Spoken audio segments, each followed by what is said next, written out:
you gave me $5 million and I want to show you everything good we did with that, how we've enabled the business and helped this M&A and reduced this risk and, got the auditors off our backs or whatever, all the above, reduce costs, right? Operational simplification. Now, if you give me another $30 million, imagine what I can do, right? And they want to invest in you. They want to invest in that versus you're just an insurance policy.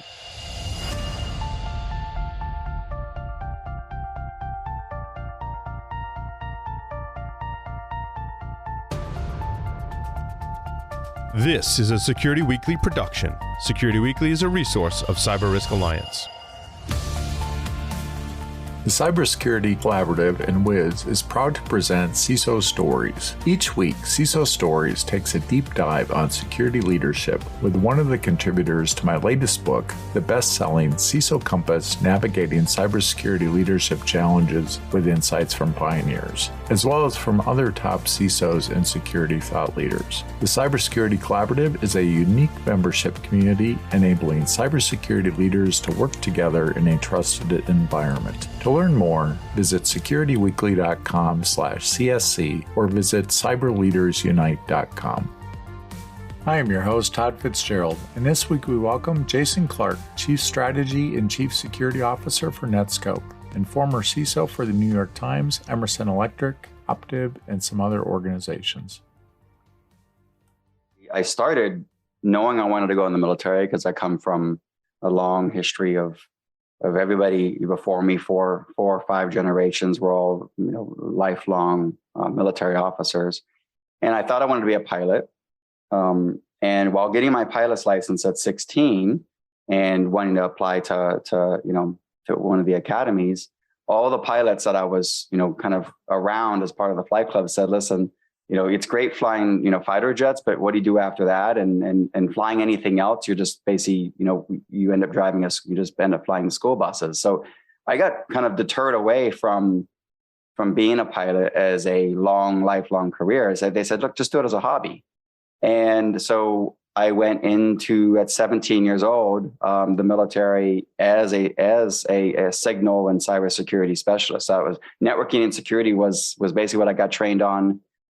This is back in 1995 and did that for 4 years. And I've done nothing but cybersecurity essentially my entire working life. Oh, what a great opportunity to learn things. I mean, the military has some great training. Oh, yeah. It was, it's just, it was fun kind of getting out of the military as well. That it was right at that time where, nobody knew what a CISO was, right? And but banks were the first ones that needed help, and so I was very fortunate in that I had already been leading teams, right, sizable teams, and I was technically trained in network and security. So for banks, that was rare to find somebody that could lead and had those skills, and so they quickly threw me into leadership, and I got to rise the ranks and.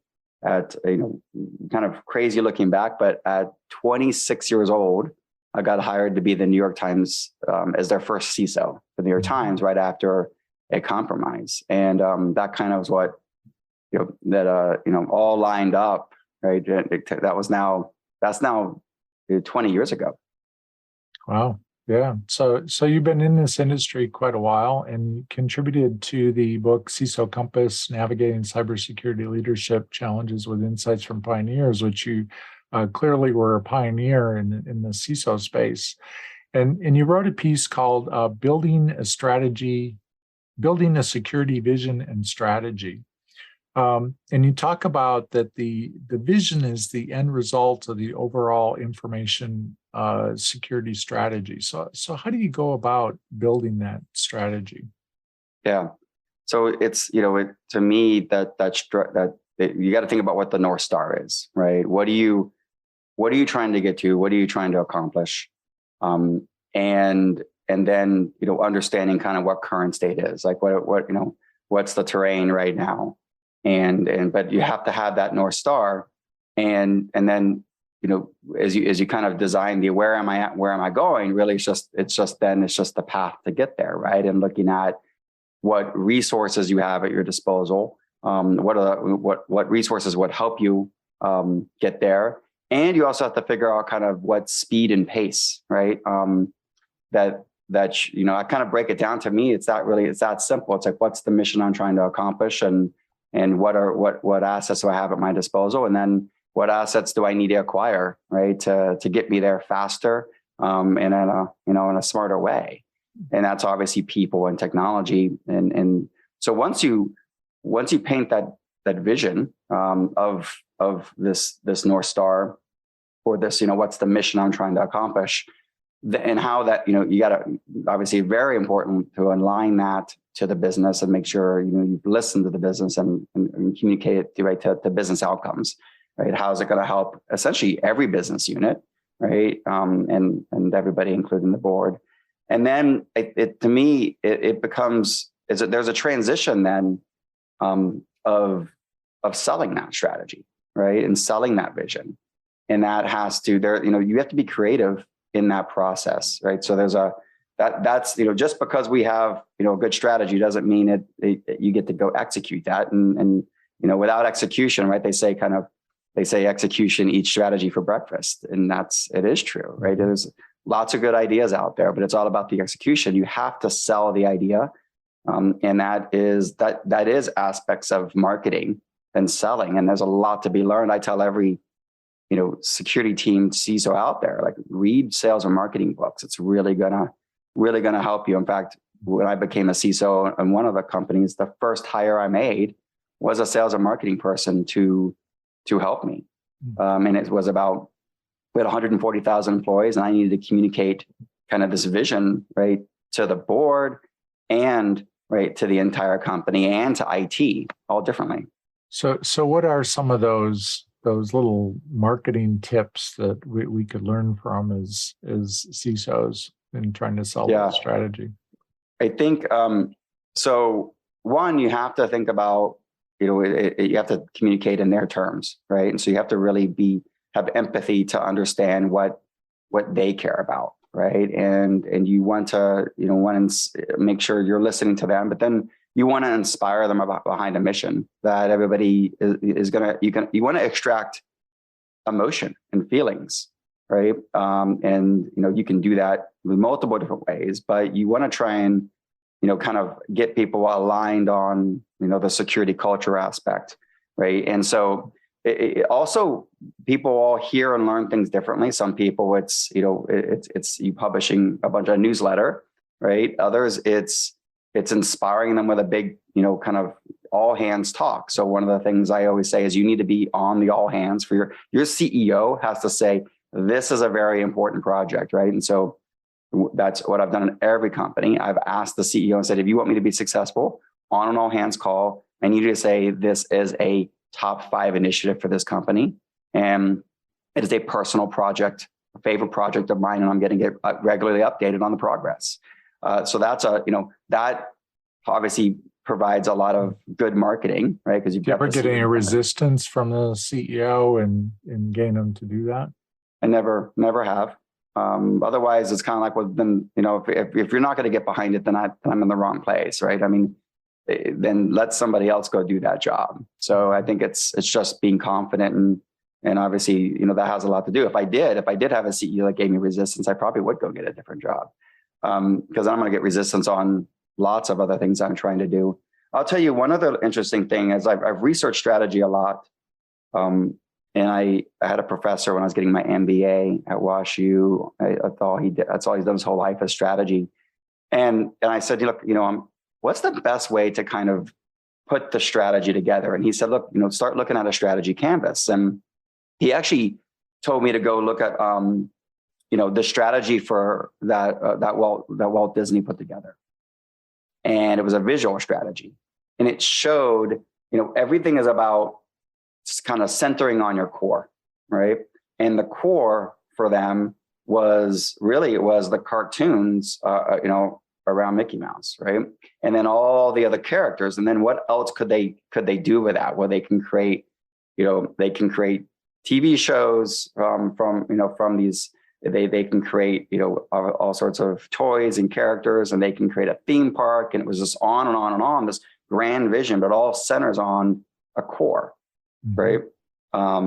And so that was, but it visualized it and just showed kind of how it all comes together. But none of it works without that center. And so it's all about kind of having tenets and principles. And so, establishing pillars, I think, are really important to align on as well. But visualizing is another way people, need to understand and see a strategy. So those are kind of a couple of tips. I'd say one big theme that I tell everybody out there is think big, start small, move fast. That is a theme that's been, ringing true for me. And I just was told somebody else this just 3 days ago, and they already used it with the board. They told me they were using it with the board today, right? And it was like, wow, they changed their whole presentation because they were, building a board presentation. It was, they, think big, start small, move fast. And that thinking big is the big grand vision. Start small is low hanging fruit, right? Get some wins under your belt. And then it's about speed of execution, right? Because now you've got the ammo. Too often, and again, we talk strategy. I think strategy is easy. Communicating the strategy and executing strategy is where it gets hard, and the tactics. And so when you kind of look at that, think big, that gets people excited, right? That's the wow, yes, like that's the kind of thing we want to deliver to customers. That's the trust we want to have with our customers and with our employees. Great. Taps now into their emotion, right? Exactly. Now get the start small so you get wins. They're like, okay, I gave you a few million. I love what you produced for that. By the way, that's the other mistake. People they get a bunch of money and then they just go down and they start executing. It's like, well, you need to say, hey, otherwise you're an insurance policy, right? Come back and say, you gave me $5 million and I want to show you everything good we did with that, how we've enabled the business and helped this M&A and reduced this risk and, got the auditors off our backs or whatever, all the above, reduce costs, right? Operational simplification. Now, if you give me another $30 million, imagine what I can do, right? And they want to invest in you. They want to invest in that versus you're just an insurance policy.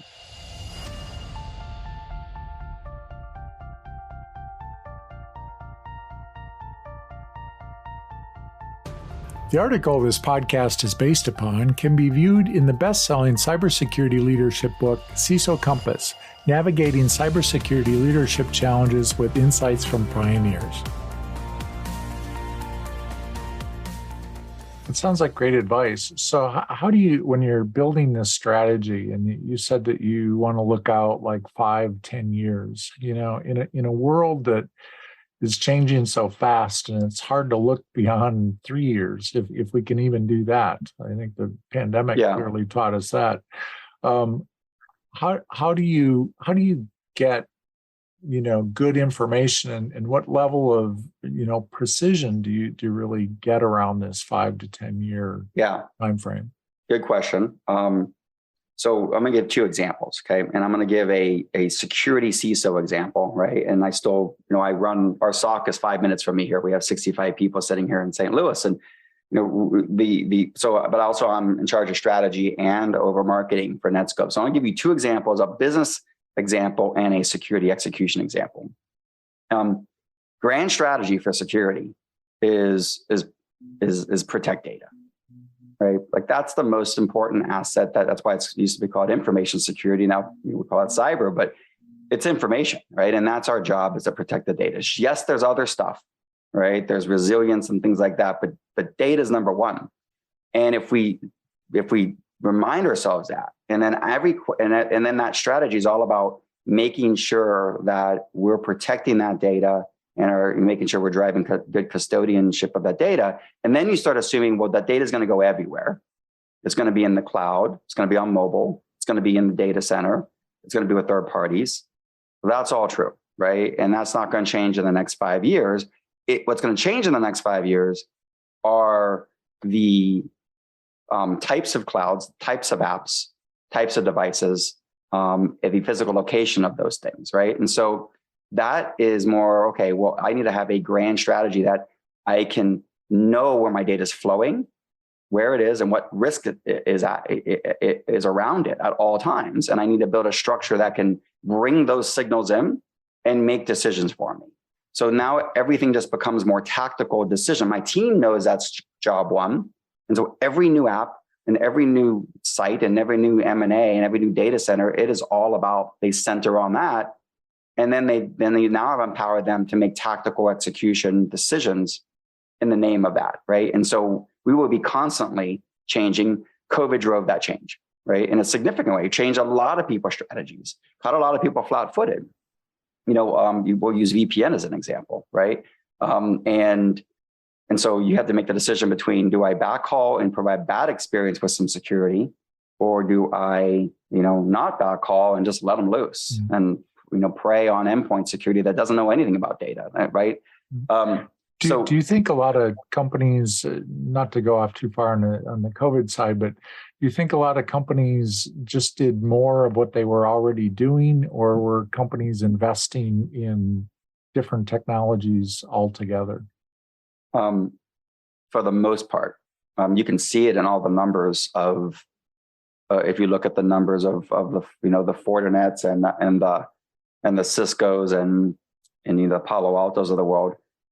At first, people just bought more concentrators, right? And it's like, crap, we have an emergency. We know how to do this. Go, go, go. So you saw everybody kind of got a nice blip, a spike in their numbers, right? Pulse security, right? As an example, VPN. Then after that happened, then all of a sudden everybody said, okay, that doesn't work long-term. That was a great Band-Aid, not actually a horrible Band-Aid, but it was a Band-Aid. We stopped the bleeding. But now we have bad user experience and not good security.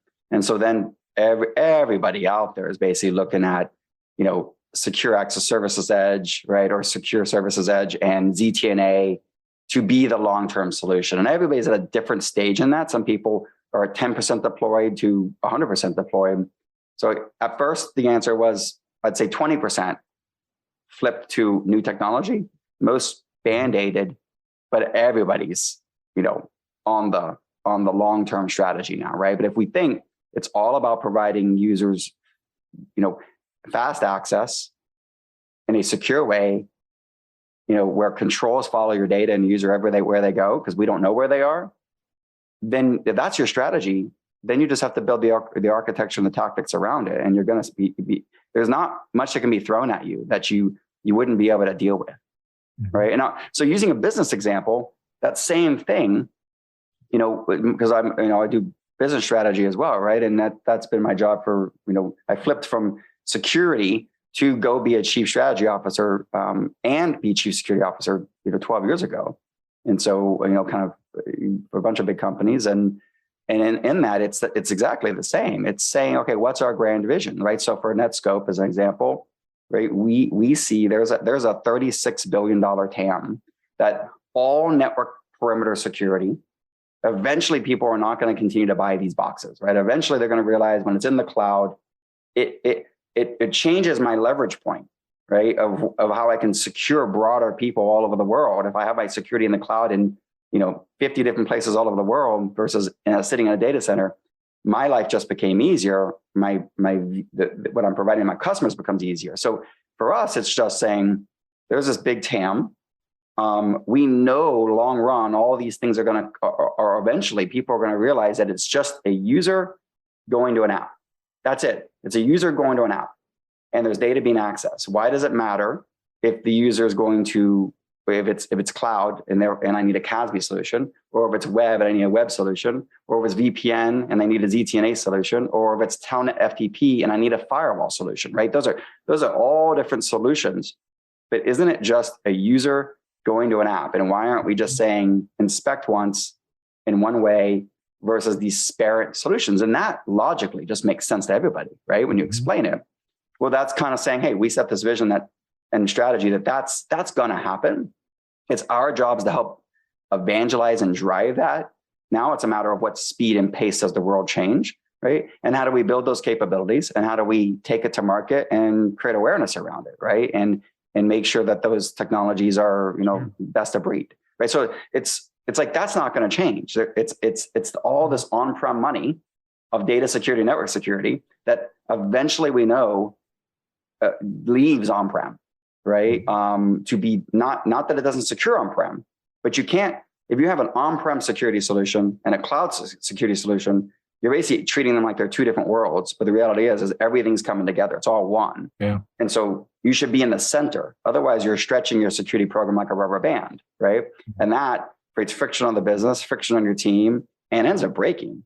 And so I'm using the business strategy example that, you know what that North Star is, right? And then you just establish the tactics to get there. Yeah, it makes a lot of sense.